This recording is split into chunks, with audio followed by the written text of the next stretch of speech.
আপনারা দেখেছেন যে ফারাক্কার 44টা গেট খুলে দেওয়া হয়েছে, তিস্তার সকল গেট খুলে দেওয়া হয়েছে।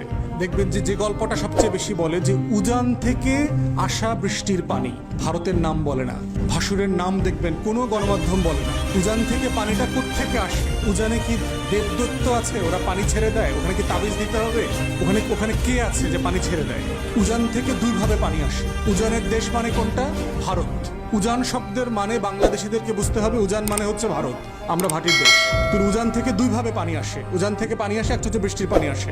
পৃথিবীতে সবচেয়ে বেশি বৃষ্টিপ্রবণ অঞ্চল হচ্ছে আমাদের যে পার্শ্ববর্তী ভারতের যে রাজ্য আছে মেঘালয়। এই মেঘালয়ের শিলং চেরাপুঞ্জি হচ্ছে পৃথিবীতে গড়পড়তায় সবচেয়ে বেশি বৃষ্টি হয় হচ্ছে ওইখানে। উজানের দ্বিতীয় সোর্সের পানি হচ্ছে ভারতের বাঁধ, তিস্তা নদীতে বাঁধ সিকিমে, গঙ্গার উপরে ফারাক্কাতে বাঁধ পদ্মা নদীর উপরে, চায়না ব্রহ্মপুত্রের উপরে বাঁধ, 54টা অভিন্ন নদীতে ভারতের শত শত